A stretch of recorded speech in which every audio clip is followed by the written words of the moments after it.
Many of you will be receiving the national flower for Valentine's Day. And of course, I'm talking about the traditional rose. The rose became the official national flower back in 1986. And a dozen roses this year is probably going to cost you on the average of anywhere from $40 to $45. And you can see how many we could afford, and it sure wasn't a dozen roses. But once you get those roses, I've got a few points that I'd like to share with you that will help you prolong the life of them. Now keep in mind that when you get your roses, they've probably already been cut anywhere from 2 to maybe even 4 days before they arrive at the florist shop. And hopefully the florists have already pre-treated them. But we've got a couple of roses here similar to what you would receive.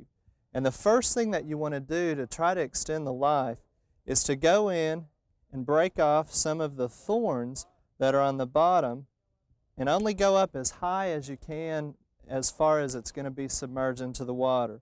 The same would be to pull off any of that foliage along there. And this actually gives you some openings where you can get a little bit more water uptake.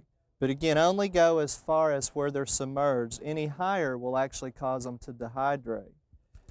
You want to get a container of water, and the water really should be pretty warm, not boiling hot, but it should be warm or very hot to the point that it reduces bubbles in the water. And again, boiling water will scorch them, so you've got to be real careful. But just submit the stem into the water, and what you're doing is actually making a fresh cut about a ½ inch from the base, and you do that in the water at a 45-degree angle. And the purpose of this is to allow uptake of the water into the stem and to help get a new flush of water and a new flush of growth on the roses.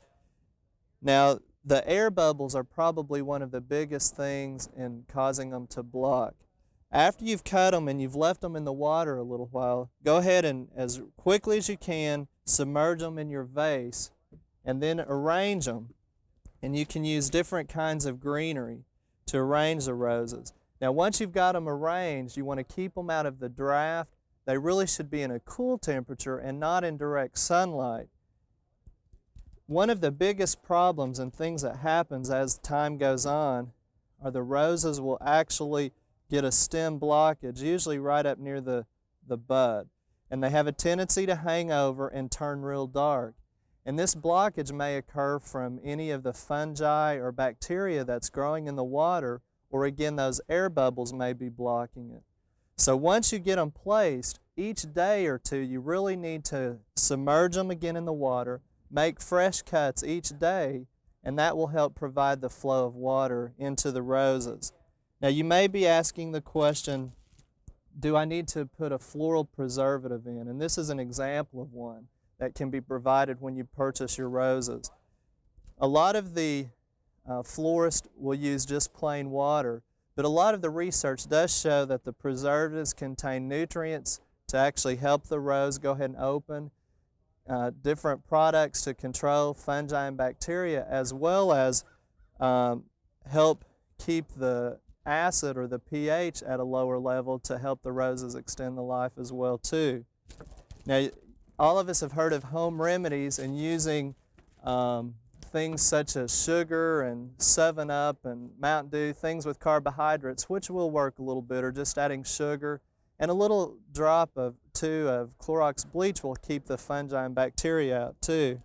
One last tip, if you have a container that's a little bit too big to arrange the roses in, one thing that you can do is just get some saran wrap, pull that out, tear it off, and then just wad it up like this, place it in the base of your container, and it makes a decorative, if you have a clear vase, and it will actually help hold the roses in place where they don't fall out. And hopefully those would be a few tips to help you extend the life of your roses this Valentine's Day. We hope you've enjoyed this classic from the Oklahoma Gardening Vault. Remember, even though these tips and techniques are timeless, there's always something new to learn in the world of gardening. By subscribing to both Oklahoma Gardening and OK Gardening Classics, you'll have access to a wealth of gardening knowledge, both classic and contemporary.